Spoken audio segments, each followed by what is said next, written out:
Kita lanjutkan dialog. Kalau dari pembahasan sebelumnya disampaikan oleh Bang Jutek, ini diharapkan dapat dilakukan gelar perkara secepatnya. Artinya Pak Ito, sebenarnya prosedur dari gelar perkara itu seperti apa? Apakah dari Ibtu Rudiana ini harus dipanggil terlebih dahulu sebelum gelar perkara atau setelah gelar perkara dilakukan? Ya, sebetulnya kalau gelar perkara kan yang harus didalami adalah bagaimana yang disampaikan oleh pihak penasihat hukum. Ini kan harus dicocokkan dulu.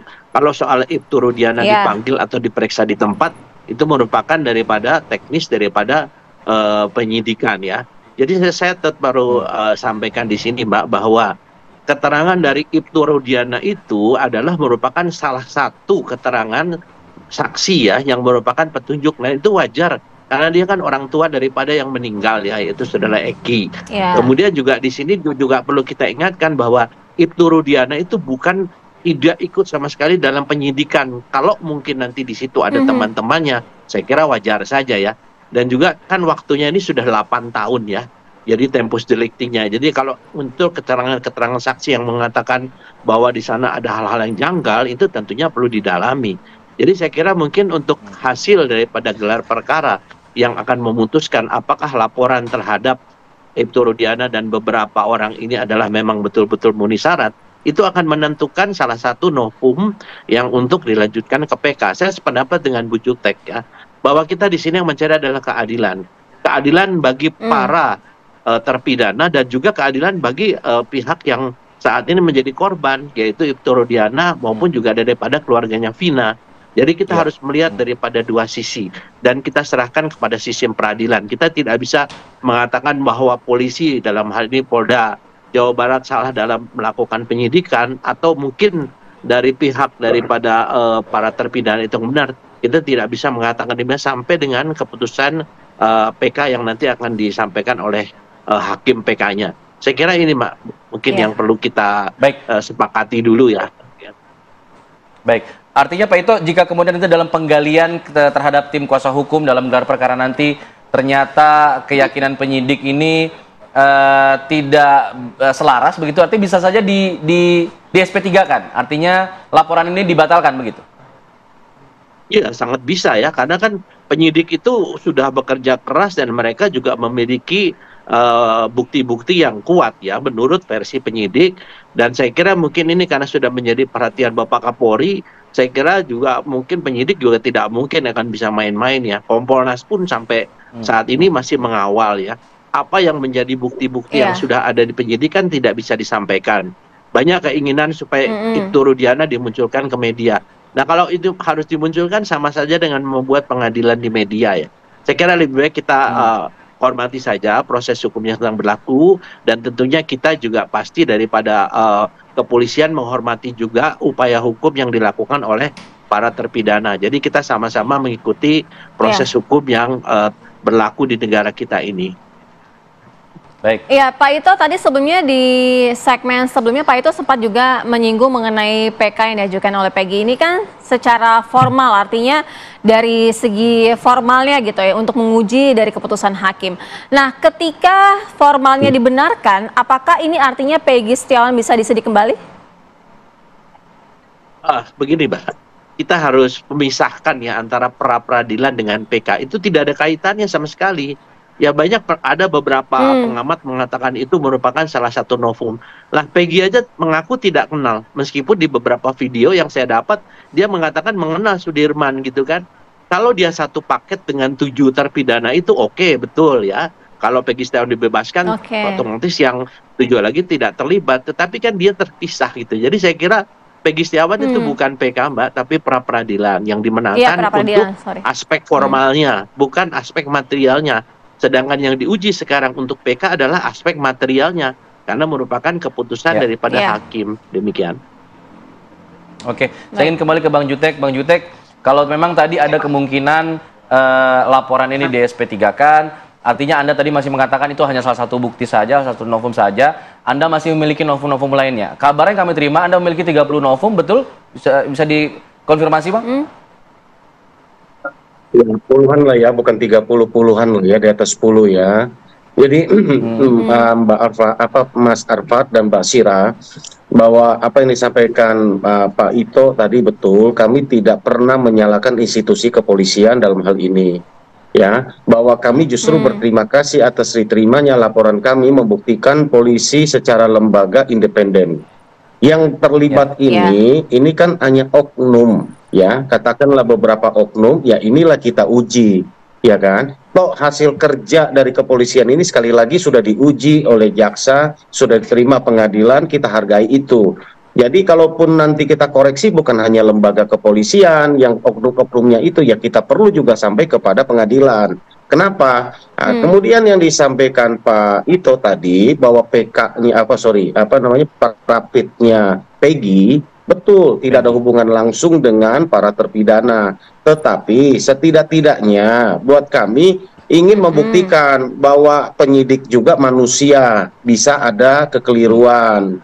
Ya kan, saat ini disorot saja ada kekeliruan, kan gitu kan, menurut pengadilan ya, Rapid yang dimenangkan secara formil, ya kan. Bagaimana kepada para terpidana, 7 terpidana tahun 2016 lalu, dan ini yang kami uji. Betul, Pak Rudiana tidak ikut di dalam penyidikan selanjutnya. Yang kami persoalkan di awal penyidikan, lalu melahirkan semua kronologis kejadian yang penuh dengan kejanggalan dan pertanyaan masyarakat. Inilah yang kami uji lewat 3 LP kami, gitu kan. Apapun hasilnya kita hargailah. Toh ini bukan satu-satunya jalan bagi kami untuk PK. Kalau ini SP3 pun saya kira ya akan berpengaruh kepada kami, tapi kami punya bukti lain, kita akan uji, gitu kan. Kita sama-sama dalam hal ini menegakkan keadilan, bukan untuk saling menyalahkan, apalagi lembaga kepolisian yang sudah begitu baik. Menurut saya tidak, kami justru menghargai.